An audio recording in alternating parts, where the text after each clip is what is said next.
Assalamu alaikum, my dear friends, and welcome back to my YouTube channel, Maths Made Easy. In the previous 10-12 days, I couldn't upload any video because of the inevitable situations. But inshallah, from now on, I will be uploading videos at regular intervals of time. And my focus shall remain on providing the MCQs related to JKSSB FA syllabus. Only those kind of MCQs will be uploaded which have been either asked in the previous exams held by JKSSB or are expected to be asked by the same. And I believe that you will get a lot of benefit after watching such kind of videos.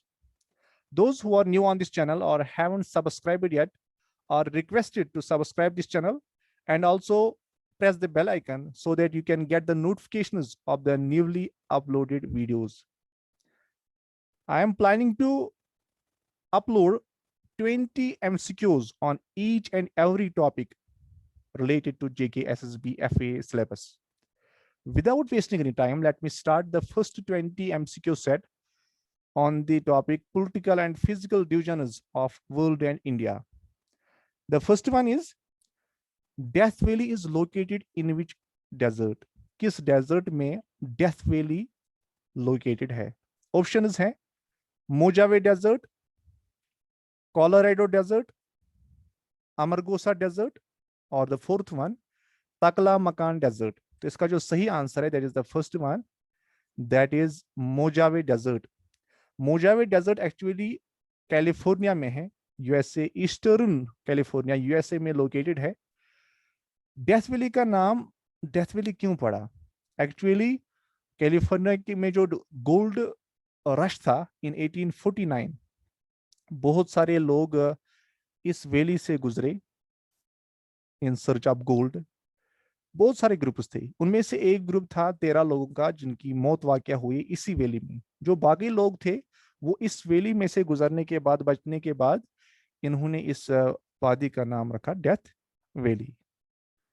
Second one is which of the following country is known as Kalaallit Nunaat? इसकी meaning है land of the people. Estonia, Greenland, Iceland और Panama. तो इसका जो सही answer है that is Greenland. Greenland आपको मालूम होना चाहिए वर्ल्ड्स लार्जेस्ट आइलैंड भी है, दुनिया का सबसे बड़ा island, world's largest island. Third MCQ है what are the lines drawn on the maps joining places experiencing an earthquake at the same time called? जब earthquake आता है obviously एपिसेंटर कुछ ना कुछ होगा उसका. अब 2-3 प्लेसेस पे सेम टाइम पे वो earthquake एक्सपीरियंस किया जाता है. अब मैप पे हम जब लाइन्स ड्रॉ करते हैं इन प्लेसेस को ज्वाइन करके, उन लाइन्स का नाम हम क्या देते हैं? ऑप्शंस हैं आइसोसीजमल लाइन्स, होमोसीजमल लाइन्स, थर्मोहेलाइन लाइन्स और आइसोहेलाइन लाइन्स. तो इसका जो सही आंसर है दैट इज होमोसीजमल लाइन्स. सपोज अभी अफगानिस्तान में या सपोज अर्थक्वेक आ गया, इसका एपिसेंटर जो है वो अफगानिस्तान में है, ऑब्वियसली उसकी जो शॉक्स हैं, वेव्स हैं, ये अर्थक्वेक फील किया जाएगा इंडिया में, पाकिस्तान में. अब मैप पे जब हम लाइन्स को ड्रॉ करेंगे इन तीनों रीजन्स को ज्वाइन करने के लिए, तो उन लाइन्स को हम नाम देंगे होमोसीजमल या दूसरा नाम कोसीजमल lines. Fourth one is which among the following statements is are correct about the Atlantic Ocean? इनमें से कौन कौन स्टेटमेंट करेक्ट है, सही है about Atlantic ocean? First option is it is the second largest ocean in the world. दुनिया में ये दूसरे नंबर पे बड़ा ओशन है, तो ये बिल्कुल सही ऑप्शन है, बिल्कुल सही है इसके बारे में. Number second, it separates the old world from the new world. ये सेपरेट करता है पुरानी दुनिया को नई दुनिया से. ओल्ड वर्ल्ड का मतलब है जो एशिया, अफ्रीका और यूरोप है, इनको हम ओल्ड वर्ल्ड बता देते हैं, एशिया, अफ्रीका और यूरोप. और जो नॉर्थ अमेरिका और साउथ अमेरिका है उनको हम न्यू वर्ल्ड के नाम से भी जानते हैं. तो ये भी सही स्टेटमेंट है. Number third, it occupies an elongated triangle shaped basin. ये गलत है.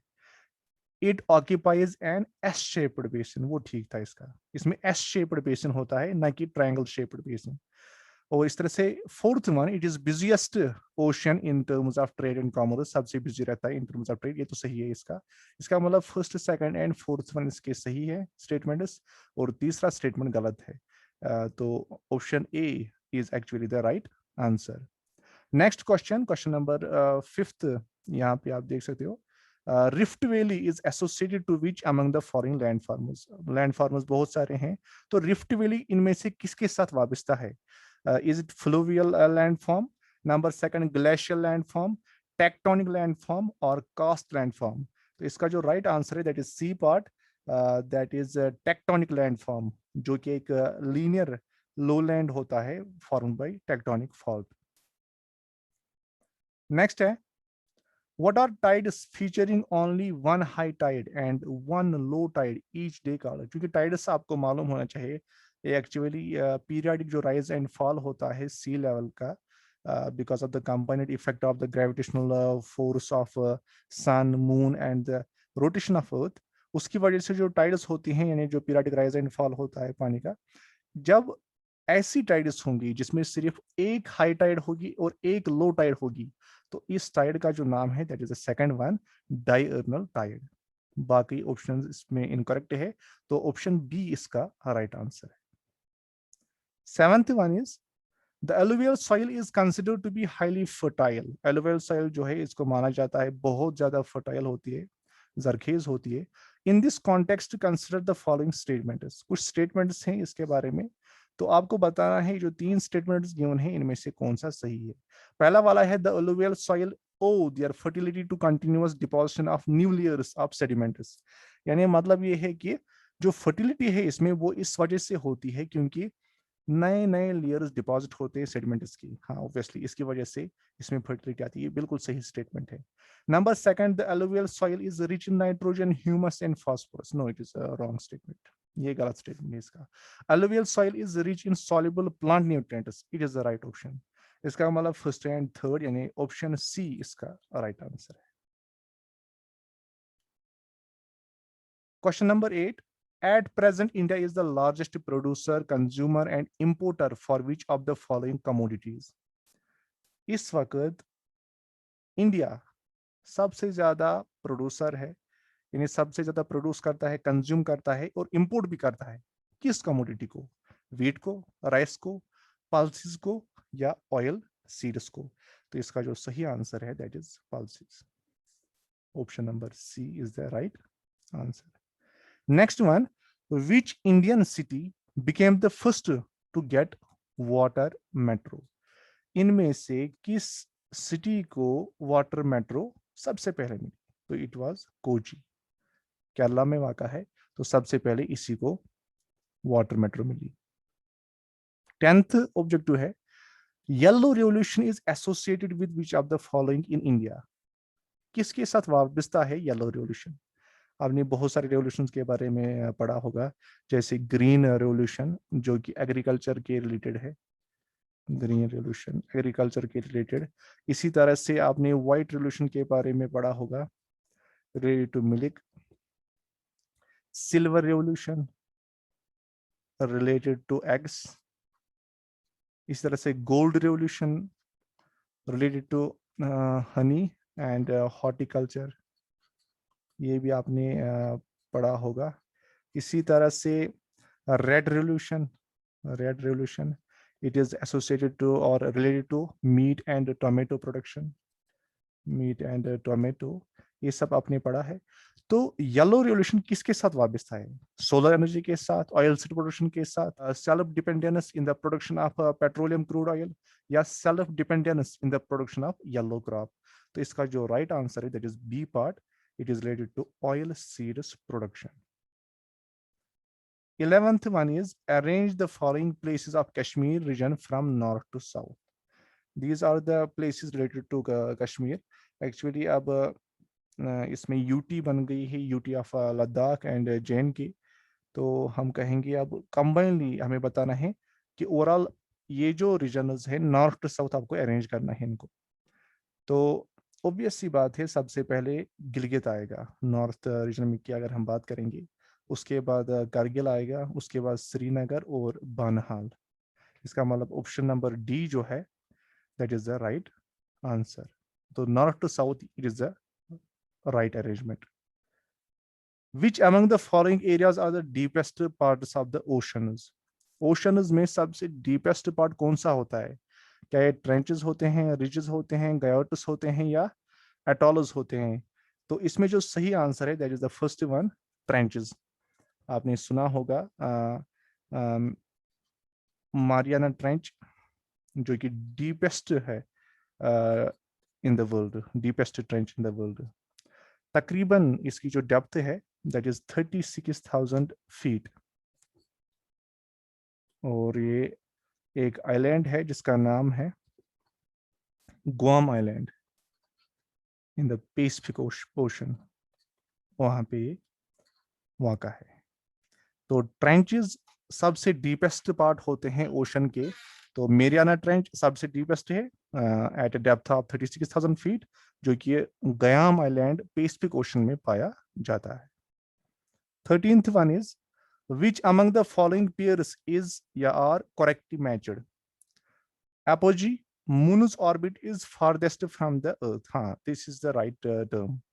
जब मून का जो ऑर्बिट होगा सबसे दूर होगा अर्थ से, तो हम इसको अपॉजी ही कहते हैं। Aphelion, the earth is closest to the sun, this is not the right statement. ये इसकी सही डेफिनेशन नहीं है, जो बल्कि ये इसका अपोजिट है। Aphelion means when the earth is farthest to the sun, जब ये बिल्कुल दूर होगा सन से। तो इसमें सिर्फ जो राइट आंसर है that is only option first, पहली वाली डेफिनेशन बिल्कुल सही है। Next one, which of the following states of India has high potential for solar energy? ये जो स्टेटस है इनमें सबसे ज्यादा पोटेंशियल किस स्टेट के पास है फॉर सोलर एनर्जी? तो option D is the right answer, that is Rajasthan. 15th one, India is located on north of equator between which of the following latitudes? Obviously अगर आप वर्ल्ड मैप देखोगे तो India की location देखोगे आप north of equator. अब उसमें आपको बताना है कि किन दो लैटिट्यूड्स के दरमियान ये आता है। तो इसका जो सही आंसर है that is between 8 degree 4 minutes and 37 degree 6 minutes, इन दो लैटिट्यूड्स के दरमियान। या आप यहाँ पे डायग्राम देख सकते हो। So this is the equator यहाँ पे। तो ये यहाँ पे लैटिट्यूड्स हैं, आप देख सकते हो। अगर आप ये वाला लैटिट्यूड यहाँ पे ड्रा करोगे यहाँ तक, और ये वाला, तो यही वो वैल्यूज है जो हमने ऊपर बताए, that is 8 degree 4 minutes and 37 degree 6 minutes. अगर आप लॉन्गिट्यूड्स की बात करेंगे, जो ये वाला लॉन्गिट्यूड और ये वाला लॉन्गिट्यूड होगा लेफ्ट और राइट साइड में, लेफ्ट साइड का लॉन्गिट्यूड का वैल्यू है 68 डिग्री 7 मिनट्स, और राइट साइड में एक्सट्रीम राइट पे जो लॉन्गिट्यूड है दैट इज 97 डिग्री 25 मिनट्स। तो ये बहुत ही इंपॉर्टेंट है। Next point, which among the following forces is or are involved in the formation of tides? tides मैंने आपको पहले ही बोला। तो कौन कौन सा फोर्स रेस्पॉन्सिबल है जो पीरियडिक राइज एंड फॉल होता है सी लेवल में, किस वजह से होता है? क्या ये ग्रेविटेशनल फोर्स ऑफ सन की वजह से होता है? हाँ होता है। ग्रेविटेशनल फोर्स ऑफ मून इसकी वजह से भी होता है। तो तीनों फोर्सेस की वजह से ये टाइड्स ऑकर होती है, फॉर्म होती है। इसका जो सही आंसर है that is D part. In 1 2 and 3 all the three are involved in it. Which of the following is India's first artificial satellite? India का सबसे पहला आर्टिफिशियल सैटेलाइट कौन था? It is obviously one of the easiest objectives, that is Aryabhata. 18th one, Indian Standard Time IST is calculated on the basis of which of the following latitude? तो India का जो standard time है अपना, ये किस base पे, किस latitude longitude के बेस पे कैलकुलेट किया जाता है? तो इसका जो सही आंसर है that is a part, 82 degree 30 minutes east. 19th one, the term green corridors sometimes seen in the news is related to which of the following? green corridors किसके साथ रिलेटेड है? तो use of liquid methane as an alternative fuel in vehicles for medium and long distance transport, क्या इसके लिए term इस्तेमाल होती है? या plastic waste, use of plastic waste for eco friendly road construction, इसके लिए इस्तेमाल होती है? Easy transportation service for medical necessities, क्या इसके लिए टर्म इस्तेमाल होती है? या trade of selected renewable energy? इसका जो सही आंसर है that is the C part, यानी इजी ट्रांसपोर्टेशन सर्विस। आपने न्यूज में आपने सुना होगा कि अक्सर जो ट्रांसप्लांटेशन होता है किडनी का, हार्ट का वगैरह वगैरह, तो उसकी सेफ एंड इजी ट्रांसपोर्टेशन के लिए ग्रीन कॉरिडोर्स बनाए गए, इस्तेमाल किए जाते हैं। इस तरह से last one, which one of the following is the wettest place in India? India में सबसे वेटेस्ट प्लेस कौन सी है? तो इसका जो राइट आंसर है that is the B part, Mawsynram. Mawsynram जो है ये एक विलेज है ईस्ट खासी हिल्स में। It is actually a village in east खासी हिल्स, मेघालय डिस्ट्रिक्ट में, डिस्ट्रिक्ट मेघालय। ठीक है, तो ये जो मेघालय है लगभग 65 किलोमीटर दूर है फ्रॉम शिलोंग। तो this was the first set of MCQs. I hope कि आपको ये क्वेश्चंस अच्छे लगे होंगे, आपको ये वीडियो अच्छा लगा होगा। तो लाइक बटन जरूर दबाएं और